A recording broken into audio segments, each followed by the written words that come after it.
So sharing with you my story of self-worth, which I thought, gosh, I've already overcome this and I've got this because I've already overcome it. Sometimes we take things for granted and think just because we've been through it, then that's it, we've got it.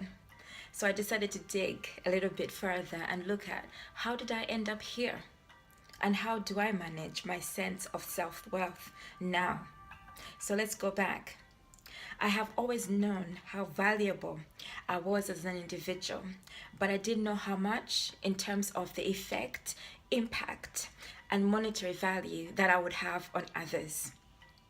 I knew deep down that I was a rough diamond in the making that was dying to come out. And yet, I was not polished enough. My internal voice was dying to come out to share a special message with the world. Each time I attempted to reveal me, I felt a strong force holding me back. I tried to open my mouth in order to articulate my message, but my mouth, it felt as though it had been zipped shut with glue to the point that I could not speak, so I held back. Instead, I found a safe haven where I could retreat silently and very often in order to fine-tune my internal message over and over again.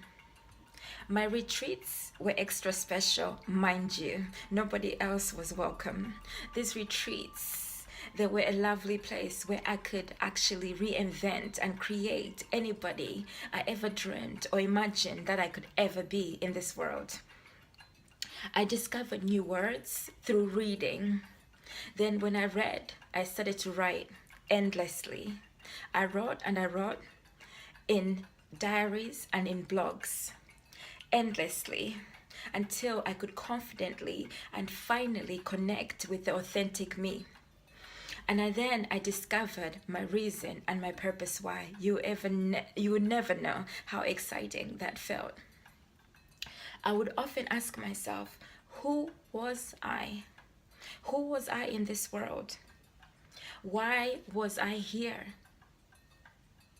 There had to be a reason and purpose of why I was here.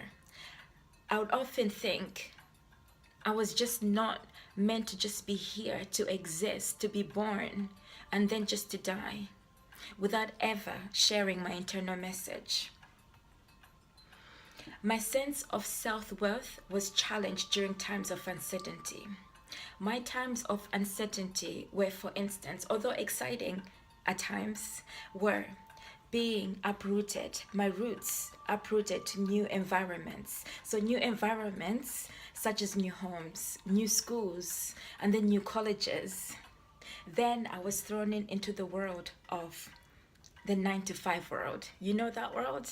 Yeah, I think most of us know that world, where it ends up being the 12 to 15 to 16, 18 hours and so forth a day until we become imprisoned. So I lived in this world for quite a long time. My roots and sense of self-worth were even challenged further.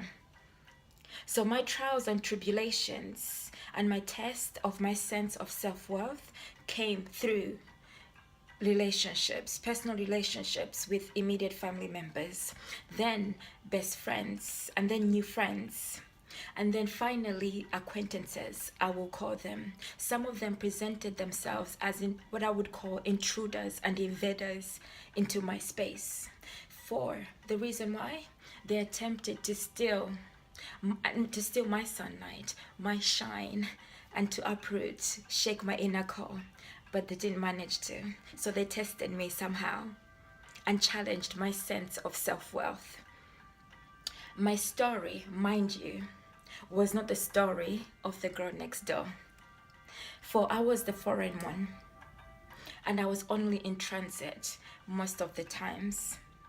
So I sounded different, I looked different, and I was different in every way. But little did some of them know that I was just me. I was just Chico, the girl next door, who was that individual that was sarcastic, that just wanted to play and have fun and be adventurous. I was just me. Little did they know. Then I discovered the world of global citizenship, where everybody, although they were different, sounded different, spoke different dialects, were from different countries, they were like me. For I did not have to articulate or spell out my story and spend hours and hours explaining how I had got here in this new environment. They understood me, they knew who I was. Then fast forward to today, just a few years ago, I discovered the world of self-development. And this world has opened up my mind to even something beyond that I could ever imagine. Then I discovered more of me and what my sense of self-worth is. So I'm valuable, you see? You are valuable as well. So my roots, you would think this was the end. No. My roots were even shaken further, deeper, to the point that the branches of my family tree started to fall. They started to crumble in front of my eyes. Then I started to think, why me? Then I'll take a pause and think, why not me? As the branch fell off, I would be impacted. Because those branches, when they fell off, they withered away. And I would not see some of those branches and would not see them, but only feel their spirituality within me. So they came only for a reason, and then they were gone. Then I thought, this had to be it, surely. No, this wasn't it. So then I was hit by another stormy weather, a harsh and cruel storm. And this one hit me quite hard. My inner roots, my veins, my whole body was impacted. I was infected, you see, and I was diseased with chronic pain. This vocabulary had never existed in my world before.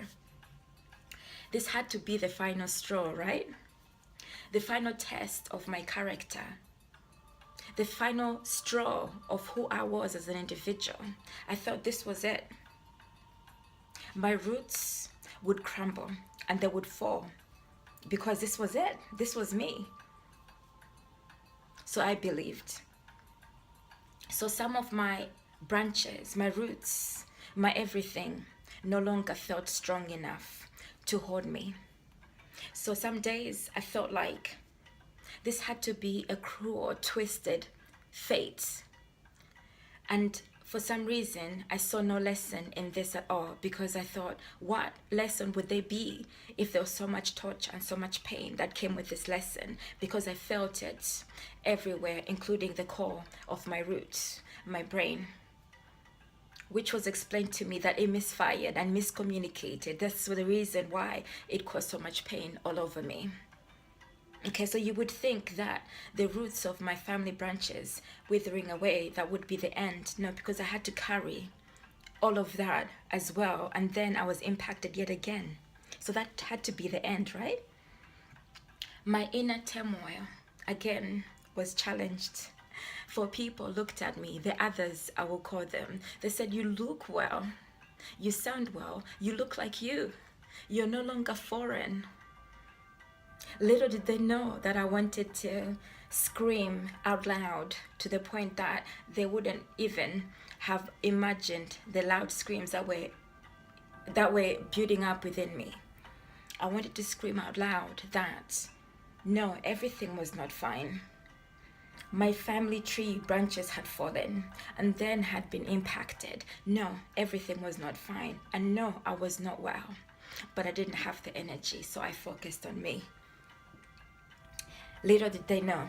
So long story short is that through the stormy weathers and the seasons that came and the people that came into my life and the environments that I moved in, these were lessons that came to test my sense of self-worth.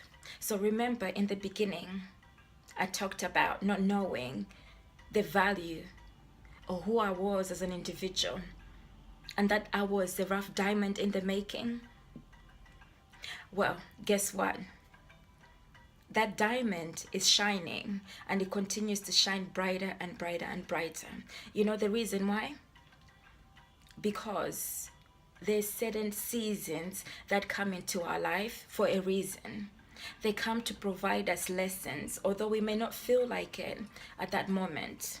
And when those impacts happen, it challenges us, and we start to think, I'm not worth it, or I do not fit here or there, because somebody else is defining who you are as a person. So you start to crumble, your roots start to crumble. But you know what? You're here for a reason.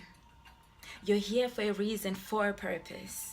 So like me, you were just not born to exist, to just live your life and just to coast along and then just to die. No. Like you and I, we were meant to be here for a reason. So you as well are a diamond. You're valuable, precious, more than the value of the real diamond. So you do have value to add in this world. So that's where I'll end for today. So that's been my experience of my sense of self-worth.